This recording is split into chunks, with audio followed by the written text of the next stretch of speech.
I think one of the things that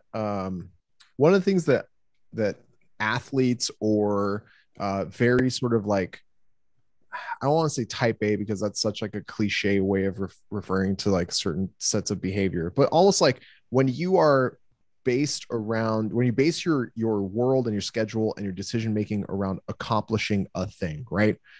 That requires a sense of control. You have to at least believe that you can control that outcome. And I've been a dad for 2.5 months, so I'm very fresh at this.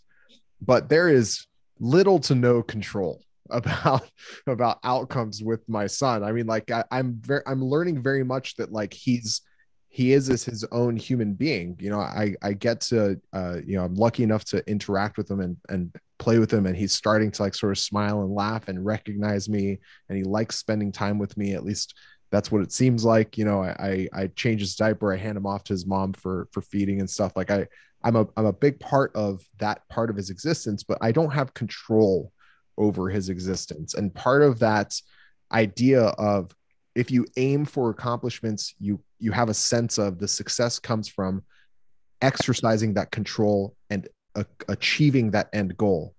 But there is no real end goal when it comes to being a dad, right? There is no way that you can say, all right, I checked the box, like lean back, put my hands back and relax, right? So how have you made that switch of going from, this is in my control, this is how I'm going to accomplish this thing, and this is where my sense of purpose or of success or of just feeling good about my effort in this thing comes from, when there isn't that box to check, when there isn't that sense of the final accomplishment of being a dad? The next box for sure. So after that chapter, you turn the page and then you look at this opportunity that was given to us, right? I knew that I wanted to be able to show Knox and now my sons, like what hard work looks like. Not only hard work, but working smart looks like. And we had been given an opportunity that, you can't just give that to anybody, because you can start seeing where the financial success really can um, expose someone, because especially if you don't have the education to handle that kind of responsibility. Because everybody says, I wish I was debt free, I wish I was like I had way more money. But then say you gave it to somebody, what are you going to do with that?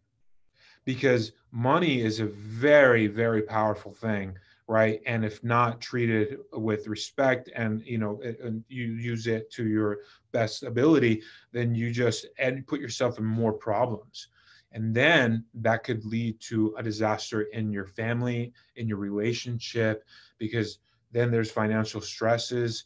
I had dealt with my financial stresses in my young 20s, which I am so glad that I did, because it taught me everything I needed to going into my 30s. There was like a tipping point, because in my 20s, I was being reckless. I had booked these films. I had like 60K in my bank account in 2008, which, why did I not buy a house during that time? I don't know. But see what I'm saying? I didn't have the right people around me to mentor me, to guide me. I was stubborn. I was spending it on dates. I was going out to Melrose Boulevard and buying these ridiculous clothes.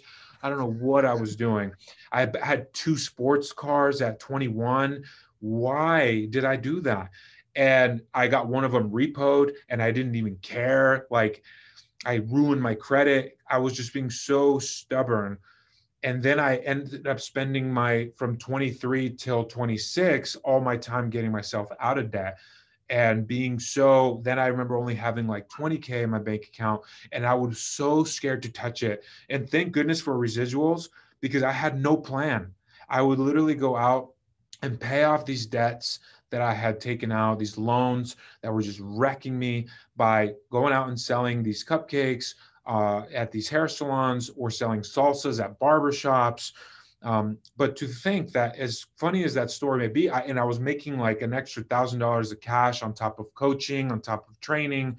and then I started meal prepping. So I was hustling in many different ways and making it work. But yet I had no knowledge on finances. I was just, all I knew was get yourself out of this hole that you're in, because it's not good, because you have no, what's next? And then thank goodness, then I met Miranda, because then, being the responsible individual she was, she made me question a lot of things. And I knew that she wasn't going to put up with the charm, the looks, because that only goes so far until a woman is like, okay, like what do you bring to the table? Like, you can't just walk around, then I'm just your sugar mama at this point, you know? And so I got myself to a point where, knowing the route that we were going, I started reading books on finances. One of my neighbors, who was our current full-time accountant, started teaching me things. You start to, have constant meetings with CPAs. You start watching financial videos. Then once you do all that, you start to read between the lines. And I think the most important thing you have to do is, like, what works best for your situation. And all my motivation then came, I was already motivated with Knox, and then we found out we were pregnant with Banner, and that just lit another fire underneath me. I started reading all these books because I wanted to show them how to do things the right way, because ultimately they will take over the throne, and I would love to show them how to start a business. And that is so motivating, to have your children watch you do something and then teach them. Like, I have an idea for how I want them to start their first, like, salsa business at a farmer's market. So they work on their people skills and all that. So that is my excitement now, doing all of this to pass it on to them so they can be knowledgeable and then continue to pass that. Because unfortunately, my dad didn't have the financial education that I wish he had. He was, he bounced from Mexico when he was 13. He ran away from home, and he was like 10 years old when he ran away from home. And then he went to LA, and he just knew how to work hard. He just knew how to provide for us, but we were very low income. There was no talk that, I could see. I remember looking at, one time I found a bank slip from Wells Fargo, looking at their savings account, and it was like $3,000. And when I was in high school, and I just remember thinking, like, okay, and that hurts me. And I don't want that moving forward, because it's tough. And now, seeing his mindset now, I still see my dad on a regular, and how much it affected him, because I know I'm going to take care of him at the end of the day. But I wish that he would have taught me things, so it would have set me up in a different course. But it ultimately, all of that led to me just teaching myself everything I needed to. But the boys brought a lot of motivation out of me, so I can be their teacher. Mm-hmm.